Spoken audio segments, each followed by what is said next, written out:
Hello, hello, this is the Vexing One, and welcome to the beginning of a brand new Let's Play. We are going to be playing Tyranny, a wonderful role-playing game by the people at Obsidian Entertainment. They have a lot of RPG experience, as many of them are from the former Black Isle Studios, which made games like Baldur's Gate and I believe the Icewind Dale series. This is a little different RPG in the fact that, well, evil's essentially won. You'll see what I mean as we go through and start creating a character. Now this video might be a little bit longer, but it's because character creation is quite in depth. A lot of other Let's Players like to make games on hard difficulty.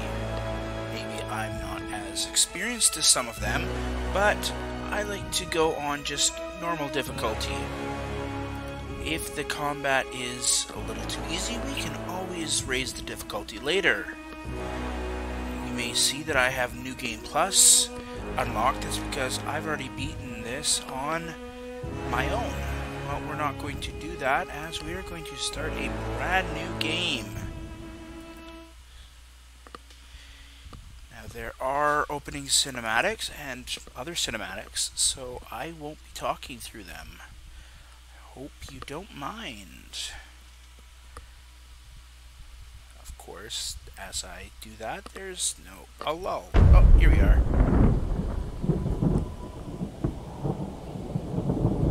For over 400 years, the armies of Kairos the Overlord have swept across the known world. All who stood against them fell before their might. Even the Archons, women and men of immense power, were forced to kneel, chained to the Overlord's will.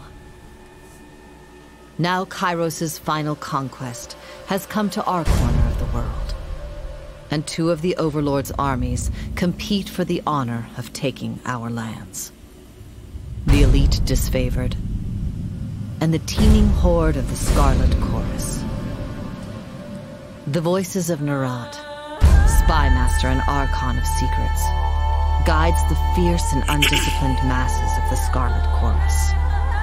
With each battle, the Scarlet Chorus grows stronger, as the defeated are given a simple choice: serve or die. Graven Ash, Archon of War and the Overlord's most loyal general, leads the disfavored. Though small in number, Kairos' ironclad legion has never met true defeat in open battle.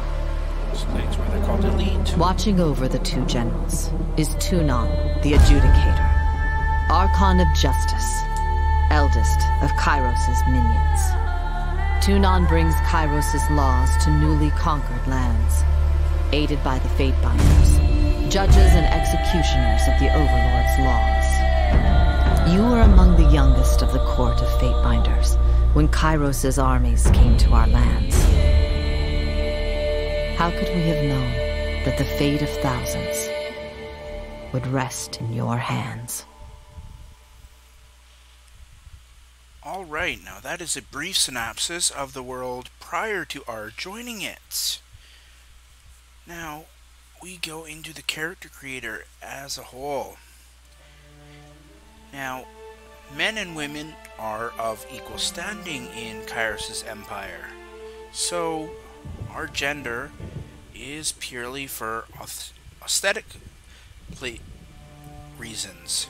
I believe, but I'm not 100% certain, there are a few instances where our gender will involve some slight change in dialogue, maybe a choice that is unavailable to the other gender, but largely everything that is open to a man is open to a woman, and vice versa. So, because I'm male, we are going to play as a male character. Let's just go with these. Do we want to be stocky. It's a little more chubby, maybe slightly more muscular. Let's go with just in the center, and let's go mid-road complexion. Now, these other choices here are purely cosmetic, although our voice is something that will come into play as we will hear us talk. Ah, got it. On the lookout. We must rest soon. So we got male noble, which we just heard, male sneaky, or male aggressive. Let's take a few looks at the male sneaky, or a few listens. To battle! Flawless! What about male aggressive? I'll just hold on to this. That wasn't so hard. Quiet down. My wounds are slowing me down. I need rest. I like the male sneaky.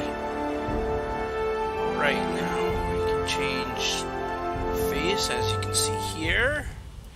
Again, this is purely cosmetic. Now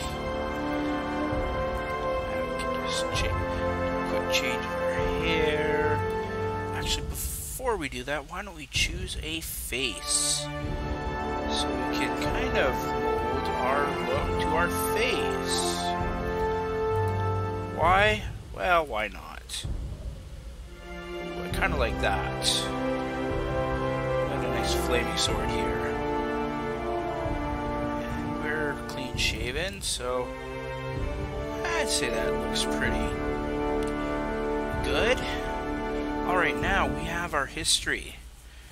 This has a slight bearing in the game. It will open a few dialogue options based off of our history and will affect some of our starting stats. I'll just give a real brief read of our origin here. Today, you are a Fatebinder, agent of the Archon of Justice. You are by no means free, but as a warrior scholar, deputized with discretionary powers to interpret and execute the laws of the Overlord Kairos, you are freer than most. One does not apply to be a Fatebinder. One is called by Tunon, the Archon of Justice, and to decline is death. Millions of men and women live in the dozens of realms ruled by the Overlord. How did you stand out from amongst the teeming mass of desperation and insignificance and gain the Archon's notice? As I said, evil has all but won in this world. We are just a cog in evil's plans. You get to play as this Fatebinder, which you kind of touch on moral grays. Anyway, I know which history I like to play as based off my personal playstyle. However, I will highlight over each one, and you can pause to read in the text box to the right side of the screen if you'd like to read about each one.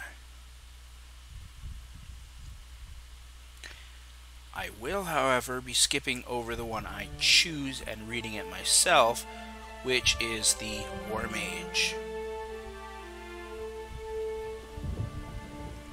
Alright, War Mage.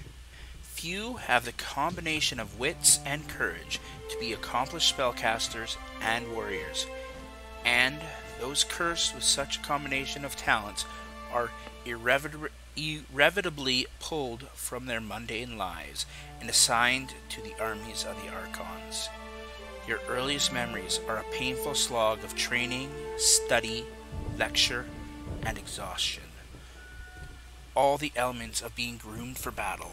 You know better than to ask what became of your family, nor to question the missives allegedly penned by their hand that were part of your earliest lessons in reading. When you reached adulthood, Tunon the Adjudicator came to the barracks and laid claim to your life, seeing you as too valuable for the crucible of battle. The Archon of Justice deemed your life better spent dedicated to the art of punitive legal remedies. Though you had much to learn in the matters of civil discourse, none could deny your bright future as Tunon's next great enforcer. As you can kind of guess from that, Tunon's Fatebringers are essentially judge, jury, and executioner in the field. We are not completely free, as they said, but we have a lot of autonomy. Okay, now we go on to our primary expertise. As one of Tunon's Fatebinders, you receive training in the arts of war, the intrigue of magic, and the inexhaustible depths of Kairos' law. Across the Northern Empire, the education of a Fatebinder is second to none. Those bearing the title are expected to read instructions and understand the economics of the realms in which they operate, literacy and mathematics, skills rarely found on Terrestus, and Terrestus being the world that we live in, are essential skills in the execution of law. Subtler talents, like speechcraft or tactics, are honed with time and experience under Tunon's guidance. Which makes sense because you can only learn so much from a book. Anyway, our primary expertise is in war. As you can see, there are 6 actual physical combat skills: sword and shield, great sword, short bow, javelin, dual wielding, which is obviously dual wielding to one-handed weapons, and unarmed attacks. You also have the ability to choose from 4 different spell skills, and the spells in this game are actually very ingeniously implemented. I'll go over those in greater detail later when we are actually playing. We have the ability to choose shock spells, which, as you can imagine, are lightning spells. A lot of them have either pushbacks or stunning abilities. You could choose from frost magic, which obviously ice magic. And ice magic, a lot of it has the ability to freeze targets in place. We have the ability to choose atrophy magic, which lets you lower the stats of enemies for a brief amount of time. And vigor spells, which lets you strengthen the abilities of you or your allies for a short amount of time. As I said, I like to play as a both sword and spell user. Now, I personally like to go with two-handed swords because, well, I just like the look of them in this game. Wielding a two-handed weapon puts your focus on power rather than speed. This is a slow attack style, but the damage you deal well often overcomes the armor of your enemies. As you'll notice, after selecting a skill, primary expertise, it puts us in basic armor for our chosen choice. If you select shocks, for instance, you notice the armor changes. The armor, I believe, is the same for all spells. As you notice, these little light on the staff just changes. The armor is also... oh, well, this is a little different. Look at that, we look like a little bit of a ninja. Looks like that's the only big... oh, here we go. So, short bow and unarmed puts us into kind of a ninja-like attire, whereas the other 4, great sword, sword and shield, javelin, and dual wielding, put us into more armor. And just a quick note about javelins. Although it shows us with a one-handed weapon, we can obviously throw that javelin if we would like to. As I said, I like to go with the greatsword. And when choosing any of the 6 combat abilities or physical attacking skills, we can choose one of 2 special abilities. In the case of greatsword, we can choose a Sunder skill, which delivers a powerful overhead attack which temporarily reduces the enemy's armor, or cleave, which is just a sweeping attack that can hit multiple enemies. I think that's a good choice to go with, so we will go with that. And one thing to note, actually I'll get to that in a second. Now here, we're also able to choose a secondary expertise. Believing that all of his agents should be well-rounded, Tunon has ordered that you receive training in a secondary combat style. Fatebinders are often deployed into treacherous circumstances. One's ability to adapt to unexpected changes, like sudden violence or illegal entanglement, can represent the difference between life and death. Now, if you wanted, in this instance, you can choose a second two-handed weapon. Well, actually, if you notice, first and foremost, the sword and shield is changed to spear and shield, and the great sword is changed to a war mace, which leads into a very important thing I was going to get to a second ago. But if you notice, it has a 1 and 2 down here. These are weapon slots. Through leveling up, we are able to unlock up to 4 separate weapon slots. That is important as certain enemies are strong against certain weapon types. This war mace, for example, is a blunt weapon. If an enemy is strong against blunt weapons, our character will essentially say the weapon has no effect, which means we are doing much less damage than we could. So we might try to switch to our greatsword in this example, which, as you see, deals slash and piercing damage. So it might be better against the enemy's armor. So I like to have eventually at least 3 separate weapons. So we have a sword, which mostly does slashing and some piercing, either a sword or an axe in our one slot, a warhammer type weapon in our second slot, which does primarily crushing damage, as it's called here. And usually in our third, I'll put a spear, which is primarily piercing damage. I believe those are the 3 types of armor protection that will be implemented. So having those 3 weapon types covers all our bases.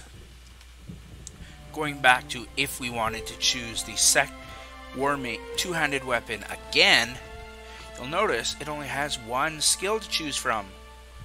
The skill we did not choose earlier. Yet if we go dual wielding, it's got 2 again, and same with all the other combat abilities. However, if you remember, we chose War Mage, which means we're a good both warrior and mage. So I like to choose one of the 4 magic abilities. Of them, I personally usually go shock spells, as I like lightning magic. I find it quite good. As you can see, it can frequently interrupt enemies, preventing them from executing their attacks. Frost magic can slow them. Atrophy, as I mentioned, weakens them, making them easier to kill. And Vigor strengthens us, making us and our allies stronger. I like the ability to interrupt our enemies, so let's go with shock spells. Now, as we are choosing a magic skill as our second combat expertise, it will give us a staff as our secondary weapon to start with.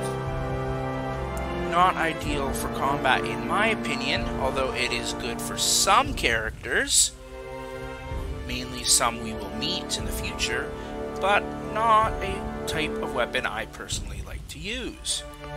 Alright, with our 2 expertises chosen, we will go on next.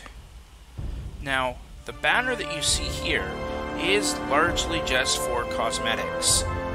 In certain areas that we will get to later in the game, we will see our banner flying, and I believe it also shows up on some armor that us and our companions wear, but I'm not 100% certain of that. But, as I said, the banner is just cosmetic. Now, I used this in my previous playthrough. I personally like the look of it, so we'll just keep this one for now. Well, not for now, we'll keep it. And of course, you can figure out what name is. We are Vex. Now, we go on to our attributes. These little chevrons here, besides might, quickness, wits, and resolve, are these 4 abilities that the game is telling us are best for our current 2 expertises. Might lets us do better damage. Understandable. Finesse lets us move a little quicker. And it reduces is used to determine action. It also determines the accuracy of our spells and attacks. I would think that would be good for any character, really. Quickness determines how often we can use our abilities and our spells. So with a higher quickness, both our cleave and our spells will be usable faster, which is obviously awesome. Vitality helps with our health. The more vitality, the more health we have. Wits is used to increase spell damage and our spell defense. So with this, our spells will do more damage and we will take less damage from spells. Resolve, it affects all of our defenses to some degree, and makes it so enemy spells that lower our stats are less effective, or if we totally ignore them. As you see, we start with 10 across the board in all stats, so I think I'll raise our might a little bit, get a little quicker, maybe have more wits. I think we'll leave resolve as is, and we'll get a little quicker so we can do everything faster. Next, we go to our skills. And again, the chevrons are what are the big important things that our choices so far have made to make us better overall. If you'll see, if I mouse over magic staff, for example, if you look, it says we got +5 for the finesse we have, a base value based off of our wits, and we added 1 due to having shock magic. So, and one awesome thing, as we use skills and just in general use anything associated with these abilities, our skill in that ability will go up. So, if we just swing around our greatsword, our two-handed weapons will go up. So I think we'll just start off. As you saw, we had 20 points available to put into everything. We'll start off by raising both our control lightning, which is our ability to use shock spells, and two-handed weapons, our ability to use two-handed weapons, which, as you see, lets us be more accurate with the two-handed weapons, and gives us a higher chance of critical attacks. Same thing with control lightning. Now these support skills are very different. Dodge and parry are rather self-explanatory, I believe anyway. Dodge lets us dodge ranged attacks, while parry lets us parry melee attacks. Obviously, the higher either one is, the better at avoiding damage we are from those specific areas.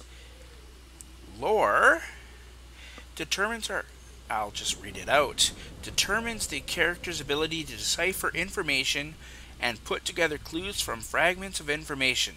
This skill is crucial for magic users who wish to learn new runes to power their spells. Lore is also used in dialogue to determine what you know about the history in the world, or to impress others with your knowledge. As you can imagine by that description, lore helps us have better spells.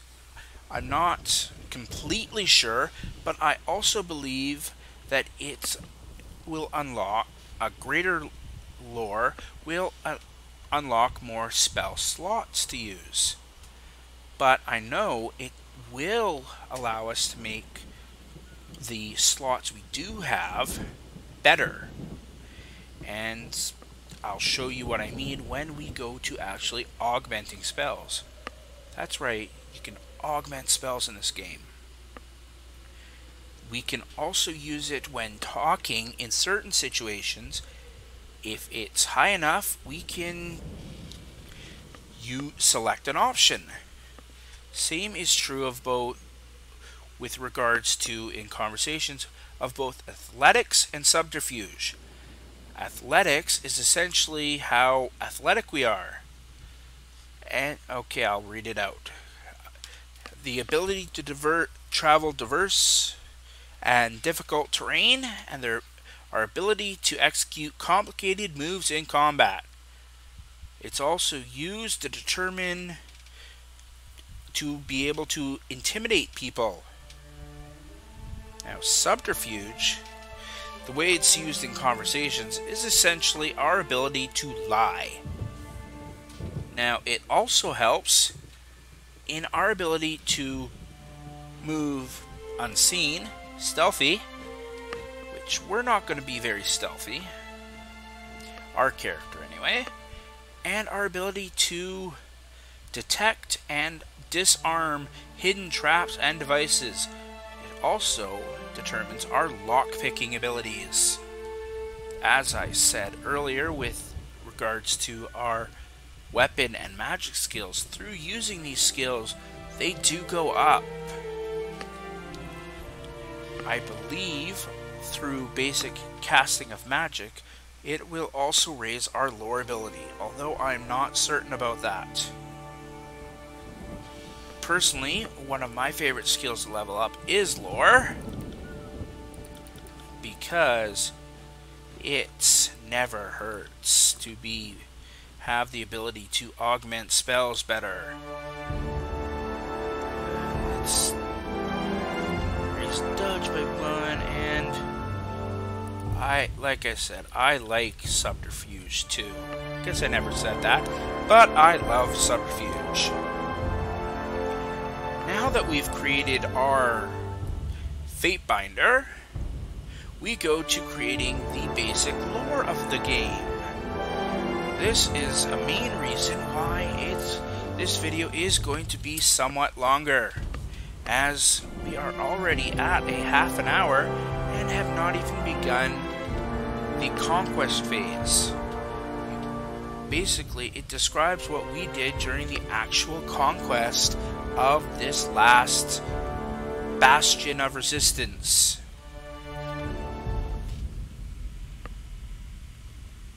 All the world has fallen to Kairos, and now the Overlord's eye is on the Tears, our home. The last corner of the world free of Kairos' reign. 2 armies, the Disfavored and the Scarlet Chorus, march south from the Northern Empire, the last realm to fall to Kairos a century prior. In the early days of 428, Kairos' armies arrive at the Gates of Judgment, the mountainous border that we Tearsmen so long believed unassailable. Unable to agree on a unified plan of defense, the various leaders of the Tears sit and wait for each other to deal with the conquerors, until it's too late. Now, I'm not sure who's actually talking, but anyway, let's start with the conquest. During the conquest, you'll decide your character's action during Kairos' invasion of the Tears, shaping the world through which you will adventure over the course of the game. Each choice you make affects your character and how major factions in the Tears respond to you. Your decisions matter. Choose wisely. And they are not kidding, as you will see a lot of your choices in this conquest phase come to play as you play the actual game. We start with the first year. The Bastard City stood on the northern border between Kairos' empire and the Tears, built upon a natural harbor at the crossroads between realms. The city was a nexus of commerce. To the Tears, it was the center of wealth. To a northerner, it was little more than a backwater trading post. Its symbolic status as a gateway to the continent made it a natural first target in Kairos' military conquest. Circumstances were ideal for you to prove your worth as a soldier in Kairos' army. Taking this city would send a message to the rest of the Tears. Kairos' will is insurmountable.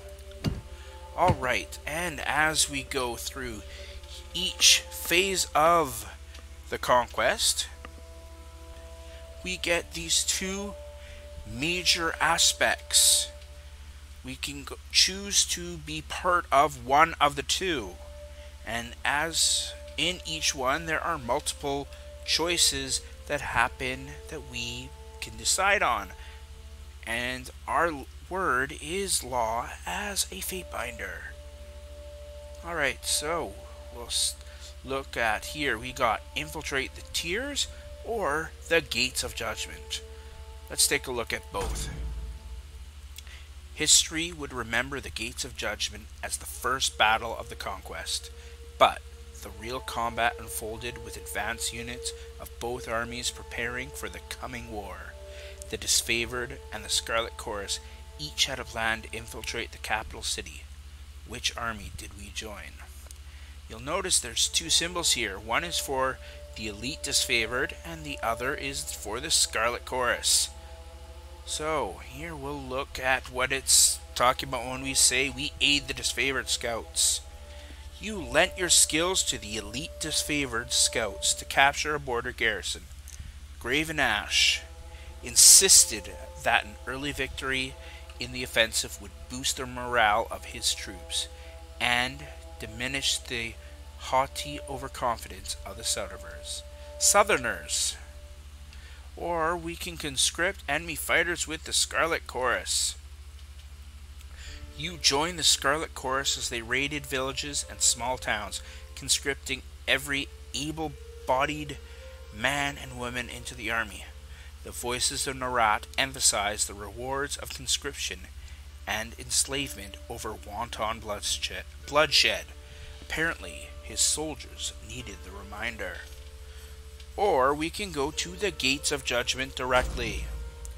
The armies of Kairos took the battle to the Gates of Judgment, trumpeting the opening call of the conquest of the Tears. The two armies, the Disfavored and the Scarlet Chorus, brought their distinctive sense of order and chaos to the assault. You went to battle alongside whose army best suited your strengths. We could go with the Elite Disfavored, standing shield to shield with Kairos' ironclad elite. You advanced on the mercenary army purchased by the nobles of the Bastard City. The Legion wanted to send a message to the Tears that superior breeding and disciplined training would win the day. Or we can join the battle with the Scarlet Chorus. You rushed into the chaotic mass of the Scarlet Chorus, flanked the Bastard City's army, and drove them to flee. Alright, so we essentially have four choices. Two at the actual battle at the Gates of Judgment, which I believe is the actual big fortification before the Bastard City, or the first fight into the Tears. Let's see. I say we would probably... We're somewhat noble. I think we would go stand shield to shield at the first fight. The Bastard City learned too late that a military is earned and never bought. The mercenary army quickly found themselves outclassed by the superior tactics and formation of the Disfavored. The few who lived to the end of the battle were rounded up, the weak executed, and the strong enslaved to haul the army's wagons. The army's wagons on the journey south. Alright, and we go next. As you can see, two more important decisions pop up. We have feeding the host and to judge the enemy. Let's look over to judge an enemy first. The soldiers of the Tier fell by the hundreds, and Kairos' armies could not agree on how to handle the few survivors they dragged back to camp. Befitting your role, the commanders turned to you to decide the fate of those who occupied the prison pens. There was only enough prisoners to support the plan of one army. Let's hear what the Disfavored want. The Disfavored needed slaves to haul their gear, dig latrines, and keep their pallets warm at night.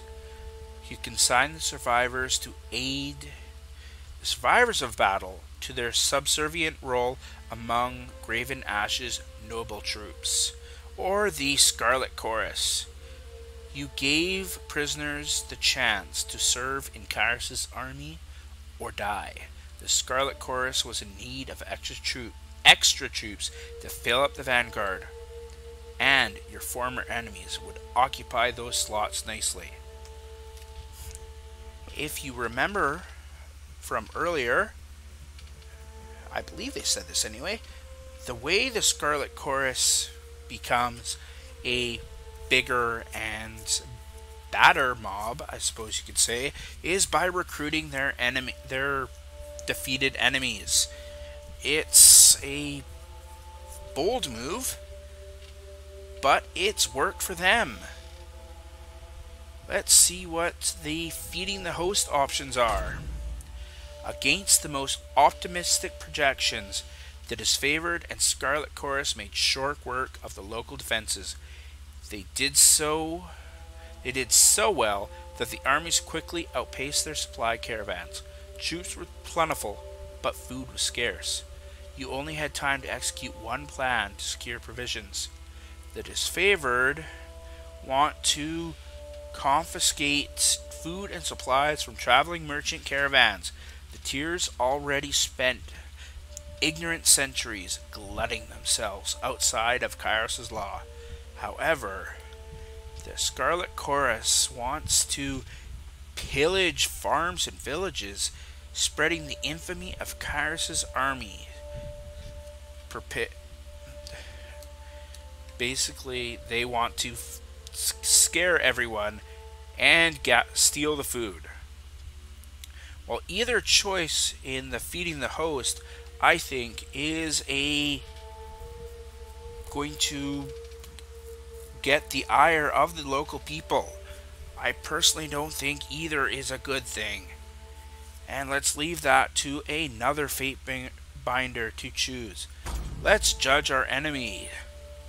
I believe it would be in the best interest to have the Scarlet Chorus get some more troops. More men, even if they are just cannon fodder, would be ideal. I believe, anyway. You armed cooperative ex-soldiers with scrap weapons and toss them into the vanguard of the next Scarlet Chorus assault. Those who survived were welcome to take up the arms and armor of the fallen and eke out a desperate struggle to survive in Kairos' military. After their first victory, you rewarded the new recruits with the opportunity to execute their wounded or reluctant countrymen. Ooh, that kind of turned out a little darker than I anticipated. But those men are harder and for it. They'll fight with a little more fervor for us. And the fear of fight us or die will go before us. So, we chose that. Alright, now we are actually taking the Bastard City. The armies of Kairos amassed around the Bastard City, the first bastion of the tiers to fall. Both armies longed to storm the walled outpost, the Scarlet Chorus howling for plunder, and the disfavored forming an unbreakable shield wall. Your prowess on the field of battle had carried them thus far, but there's only one more step toward total victory. Both armies had inspired schemes to take the Bastard City. Which one did you support? Now in this case, we have three choices. We could go with the disfavored elite in assaulting the main gates. We join the disfavored vanguard in a direct assault upon the city gates. No fortification could stand before the unstoppable legion. And through this, we will gain the ability of Warrior's Respite, which gives us a damage decrease for 12 seconds, but it will heal us for 15% of our max health every 3 seconds for 12 seconds. It's not a bad choice. Or we can burn the city with the Scarlet Chorus.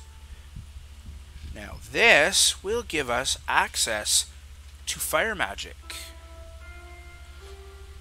Or we can choose to sabotage the city's defenses, which leads a mixed group of both.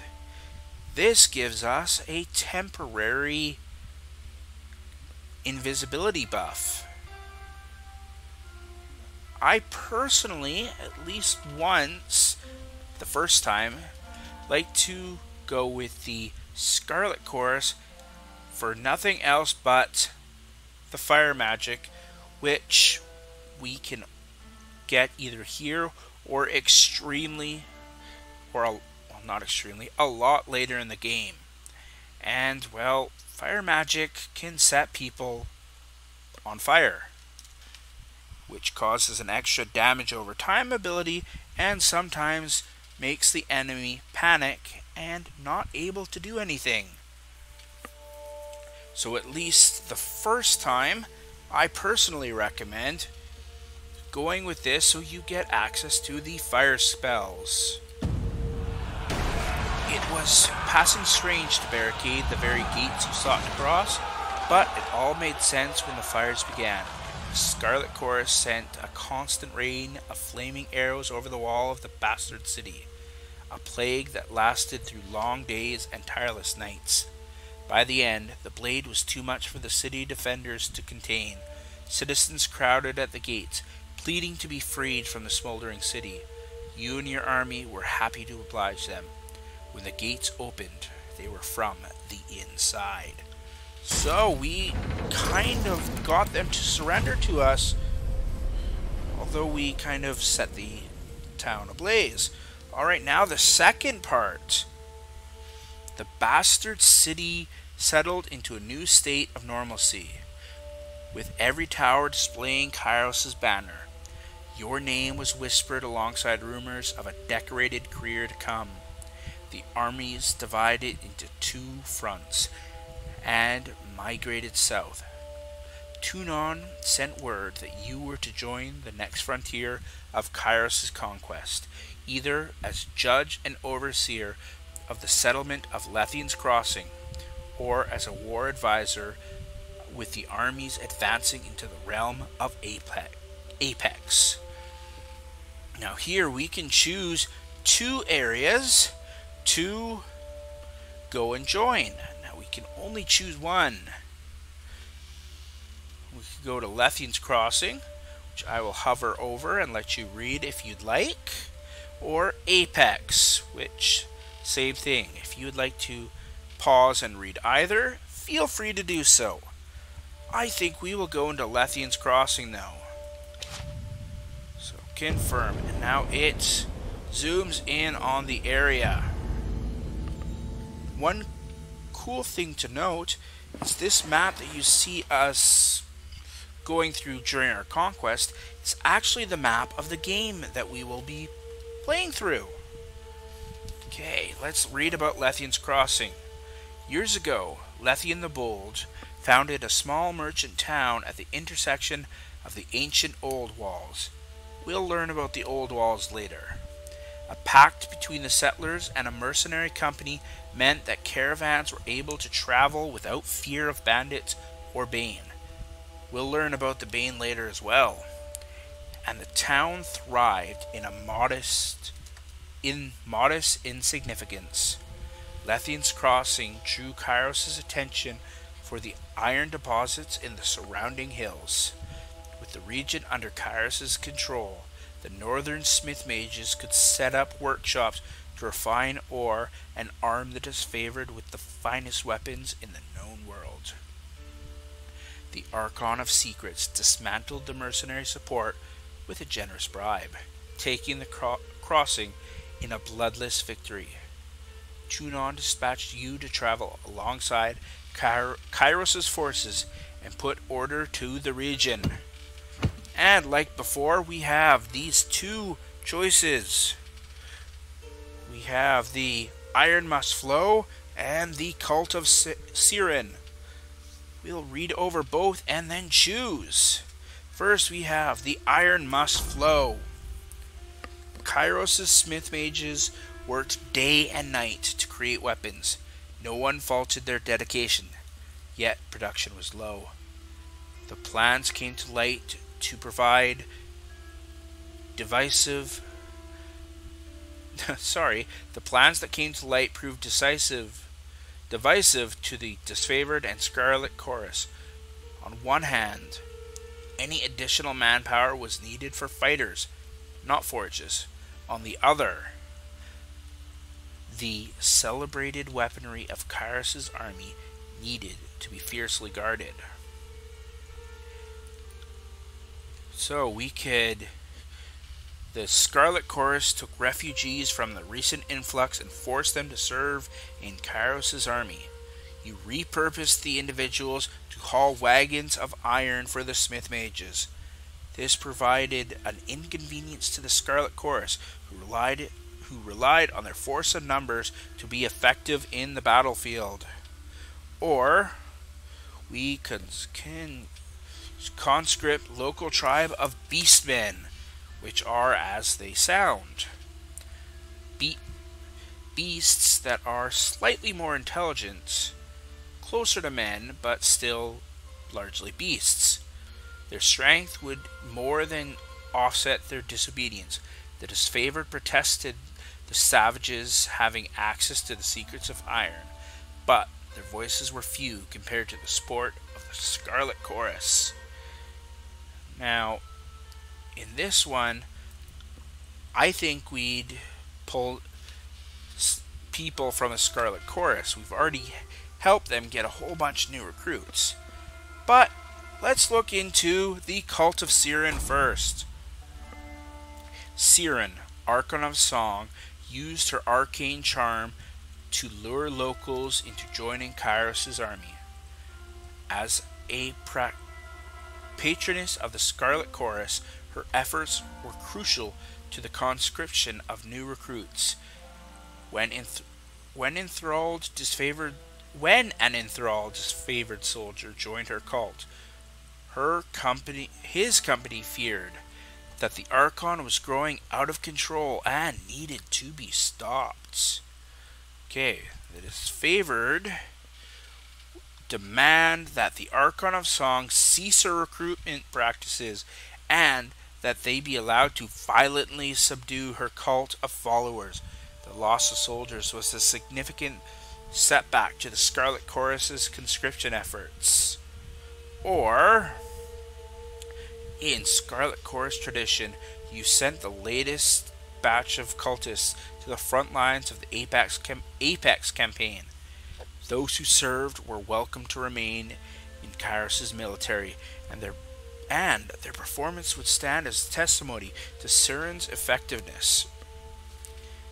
Now, I think it's probably best to keep Siren recruiting for the Scarlet Chorus, because not only will that help bring their number up, which makes the army overall stronger, but these are willing recruits, so they are a little less unpredictable when compared to defeated enemies, given the choice of join us or die. So I'm going to let them go to the front lines. The Scarlet Chorus agreed to transfer Siren's latest recruits to the front lines of the Apex campaign. Your resolution fit their traditional model of conscription, so they considered it a fair alternative. In the weeks to come, more of them returned to active duty than even Siren herself expected, likely owing to their obsessive devotion to the Archon and her enchanting music. Alright, that worked out pretty well. Right now we again have two choices. We have over here Ancient Threats or a Red Anvil. Let's read over a Red Anvil first. One of Kairos' Smith Mages swore allegiance to the Scarlet Chorus, jealously hoarding the secret of iron forging. The disfavored demanded the Smiths' immediate return. The Scarlet Chorus insisted that they were within their rights to take allegiance from any source. Tempers flared, and the forges cooled as arguments stalled productivity. Since the Smith Mage would not return willingly to work, you enlisted the disfavored to return him in chains.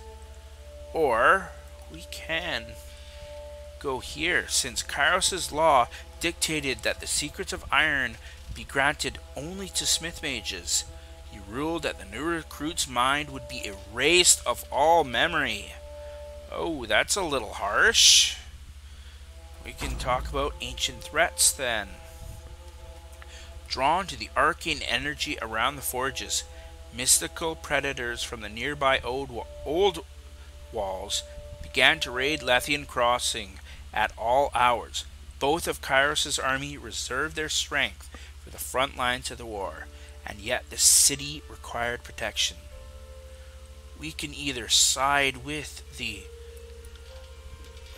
elite disfavored, letting them rest, or we can do the opposite and have Kairos' elite patrol the city. Well, the Scarlet Chorus rested. I think it best to go with the larger force of the Scarlet Chorus, letting them patrol the city. Let the elite rest for a more important battle. At your command, the Scarlet Chorus flooded the streets of Lethean's Crossing. Infighting and competition among the unruly gangs made for disorganized patrols and distracted lookouts. Oh, not as good as I hoped. However, what an ominous tide of old wall predators assaulted the city in a previously unseen numbers. It took the full force of the Scarlet Chorus to repel the attack. Alright, so they still managed to repel the attack and defend the city. Who controlled the crossing? Tragedy struck when a mercenary hired by the Voices of Narat injured a forge-bound artisan, leaving him unable to practice his craft. Tunon ordered the mercenaries to leave the city in the hands of Kairos' more responsible servants. Only a token garrison would be left behind while the armies returned to the front. As the disfavored and Scarlet Chorus showed increasing tension and hostility toward each other, Tunon decreed it best that only one force control the crossing. Alright, now we can choose to have either the disfavored control and protect the crossing, or we can leave the Scarlet Chorus patrolling and control the province. Now, I think it probably best to have the disfavored there, as they already use the iron. The disfavored placed a modest garrison in the settlement of Lethean's Crossing.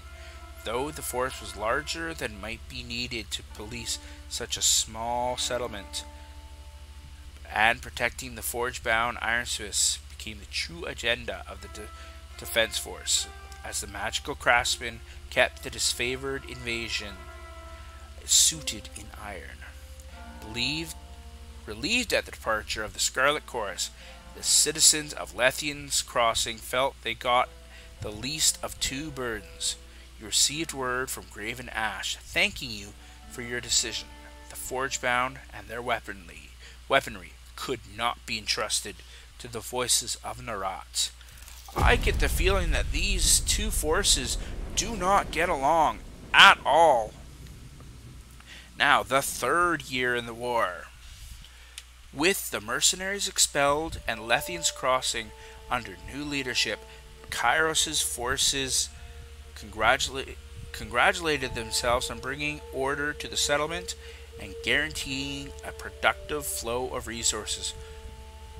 Over the course of this diversion, the army front advanced further into the tiers. Your skills were needed in the realm of Azure, Stalwart, or the Velium Citadel. Alright, now I will hover over each of the three choices. If you would like to pause and read them real quick, feel free to do so. I believe we will go to the Vedrim Citadel, as we are both warrior and mage. Vedrim Citadel is a giant library, essentially.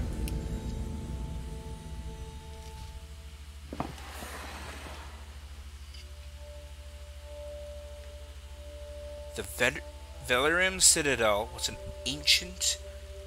an archive and library of massive scale. Its inhabitants were known as the School of Ink and Quill.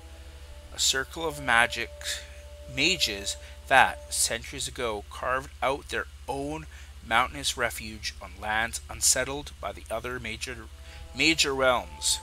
Legend said that the Citadel housed a treasure trove of arcane knowledge. The Overlord's spies infiltrated the school and confirmed as much. The time was ripe to send a detachment to the Great Library Fortress and force the scholars to yield to Kairos. As normal, we have two choices. We can the Song of Ensnarement, or the Chain of Command. Let's look at this Song of Ensnarement. Oh, looks like Siren's back at it. Siren, Archon of Song, used her power to enthrall enemy mages who crept beyond the Citadel walls. After Kairos' forces rounded up the arcane practitioners, the disfavored began executing the new captives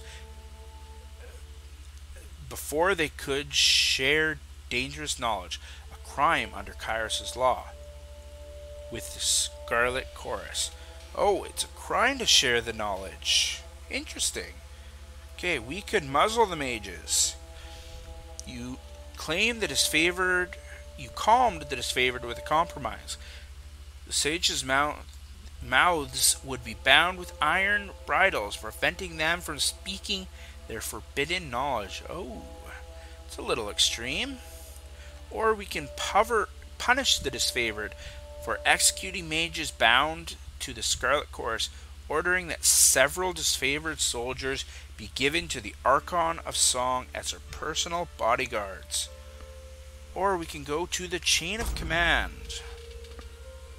A detachment of Kairos' army marched on the Velium Citadel. I've probably called this place like 3 or 4 different names by now. They expected an orderly surrender. As they neared the main gates, a blast of arcane energy struck the commanders dead. Suddenly, the highest-ranking officer alive, Kairos' forces.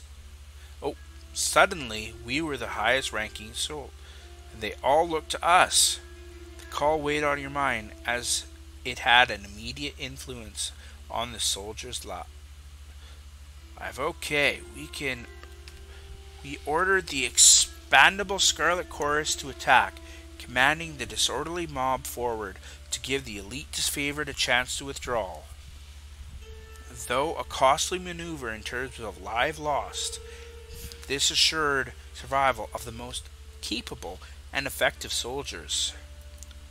Or we can order the disfavored to advance their shield wall, knowing that a handful of Kairos' elite soldiers could hold off against the attack until the Scarlet Chorus retreated. You knew the disfavored would despise you for any losses at the Scarlet Chorus' defense, but that was a small price to pay for saving lives.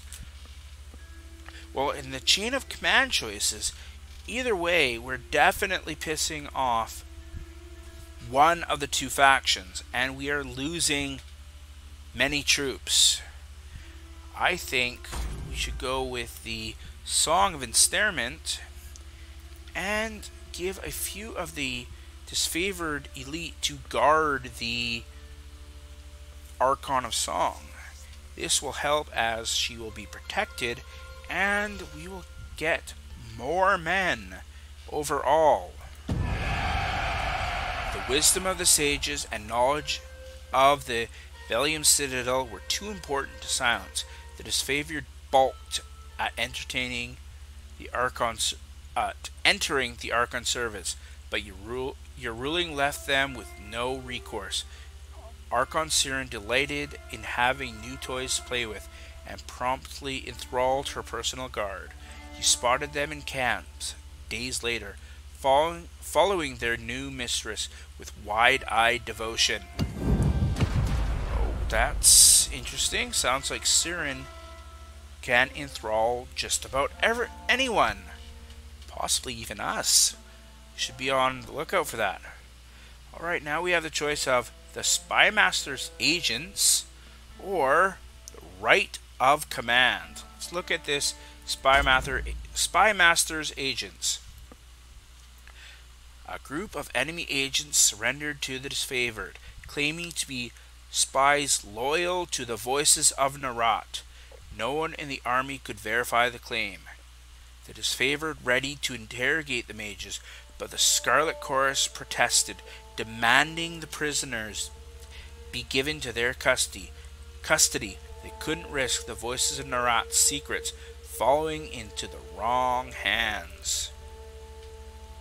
Though it meant angering the Scarlet Chorus, the mages were disfavored property. They remained in custody while you reviewed their claims. Or we can ignore the disfavored threats, sharply reminding them that they marched at Kairos' orders and not their own whims. The mages were released to the custody of the Scarlet Chorus. Ooh, each one of those is potentially very dangerous. We don't know if they're actual agents or not. What about this right of command? Another thing about the Archon of Song indicated the incited Scarlet Chorus recruits to fight their leaders. Bosses were killed and supplemented left and right. The disfavored demanded an end to the practice for the good of the conquest. We can agree with the disfavored arguments. The right of command had its place, but not when Kairos' forces were outnumbered and reinforcements were weeks behind, if not longer. Or we can rule that each Archon had the right to govern their armies according to their nature. The right of command bred chaos, but it also ensured the strongest rise to lead. Now, I think this is probably the best choice, as it may displease the disfavored slightly, but this is the way the Scarlet Chorus has run for untold amount of time. To ask them to act differently is silly. Your keen understanding of their ways pleased and surprised the Scarlet Chorus detachment, who thanked you for the ruling. The following evening, 2 gang bosses were murdered in their palace and replaced by stronger variants, who fought hard to defend their status. Though the camp grew quieter over time, the Scarlet Chorus fought with twice the ferocity under new leadership. Sounds like that was the best possible choice. Oh, the Edict of Fire. Disgusted by your abhorrent of the Scarlet Chorus, the disfavored forces withdrew from the field of battle. Your small detachment now lacked the manpower to take the Velium Citadel. Oh, that's not good. Definitely dissent among the army. Tunon sent word that Kairos' patience had run thin. The Overlord would cast an Edict of Fire on the enemy. Just a brief word on edict before I continue on the edicts before I continue reading.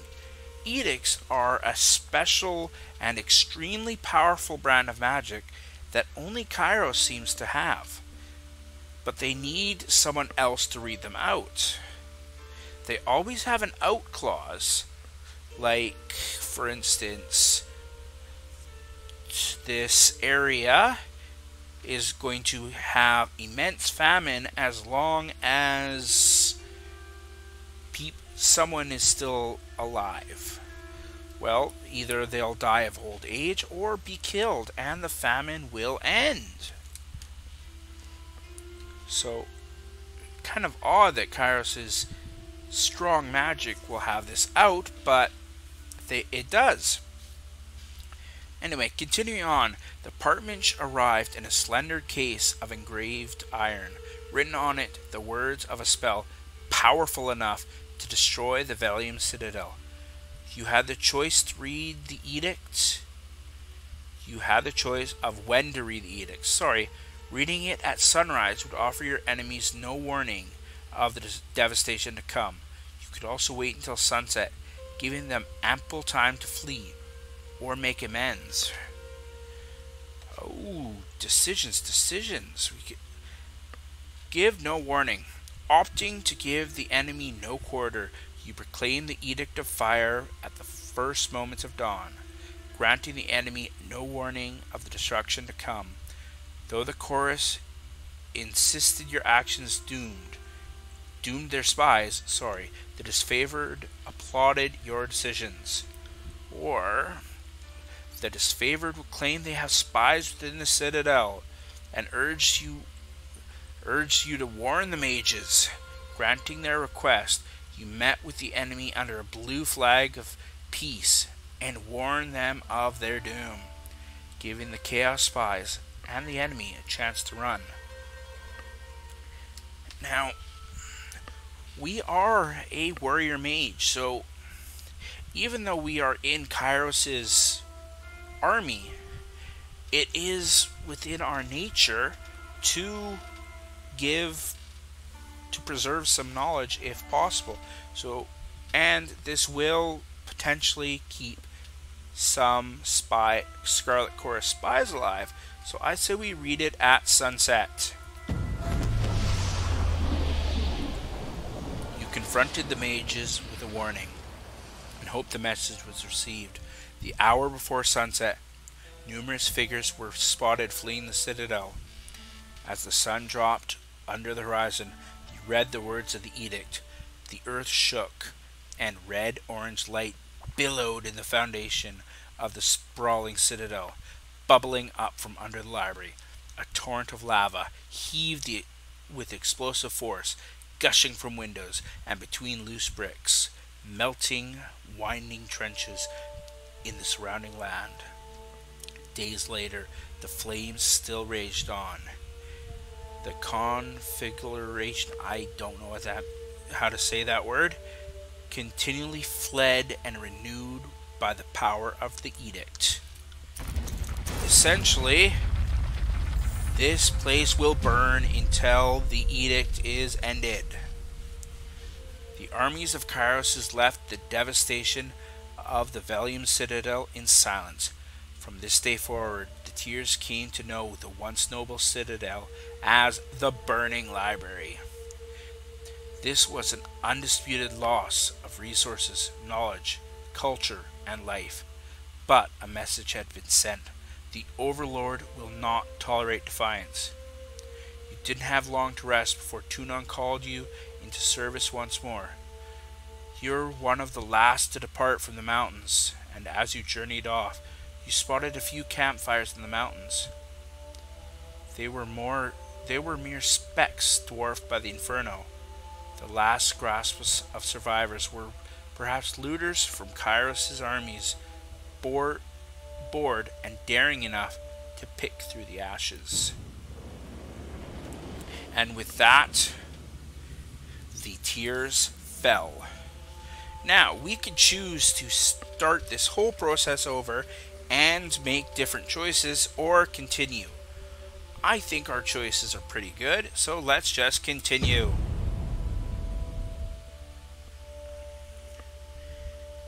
Now, oh, that looks like quite the interesting waterfall. Looks like it's crying bloody tears, which is quite the interesting feat. Wonder where that red water comes from. Maybe it's The year is 431, and Kairos' invasion has shattered all major opposition in the Tiers. The Younger Realms, the Bastard Tier, the Free Cities. All who defied Kairos lay broken by battle, or bowed in surrender. The two armies of the Overlord, the Disfavored and the Scarlet Chorus, now control our lands.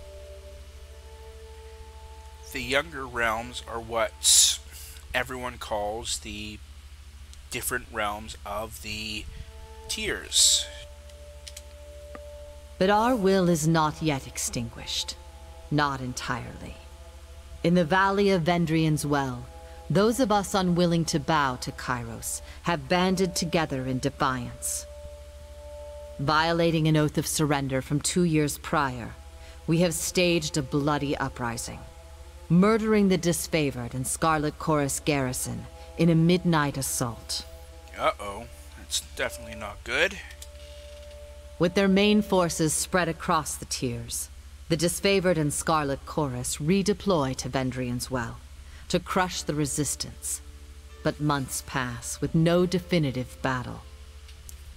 As disagreement and discord paralyze the Archons, we bide our time and wait for our message of insurrection to spread across the tiers. The Overlord is not amused, and Kairos has one message for the Archons: crush the Oathbreakers or die. Kairos backs this threat with an edict, a magical commandment that can slay all in the valley should the order be ignored. The honor of proclaiming this edict fell to you. Sent across the mountains to Vendrian's Well, you carry the Overlord's edict to read before the Archons. As you finally make your way through the winding mountain passes into the valley, the ground trembles, and Kairos' magic seals the way behind you. You are trapped in Vendrian's Well, with Kairos' armies and the Oathbreakers. The only way to survive is to fulfill the terms of the Overlord's edict, in any way that you can. Okay, it looks like we are trapped in this Vendrian's Well with both of the Archons, and we have an edict to read, which essentially says, shape up or die. Oh, look at that. Isn't that beautiful? This guy says, Fatebinder Vex, I presume. We've been expecting you. Now, at this point, I will stop the video because it's been going for well over the amount of time I would ideally like to be recording for. So, when we pick up next, we will actually start the game. I hope you guys enjoyed this rather long Let's Play, or video I should say, and hope that you guys have a great day.